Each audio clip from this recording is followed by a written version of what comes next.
The military deployed the Hercules transport aircraft from Suwondo Air Force Base, Medan, to Rembele Airport to support bridge construction in the disaster-affected area of Bener Meriah Regency in Aceh.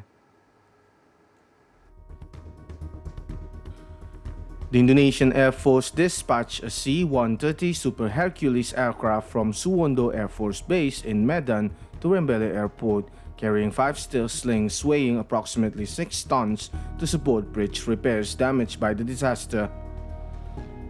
Apart from carrying bridge equipment, the Hercules aircraft also transported 50 electric generators to meet the electricity needs of affected communities and support infrastructure development in disaster locations. The Air Force also distributed food aid to meet residents' basic needs. Upon arrival at Rembele Airport, the officers immediately distributed all aid to the affected areas.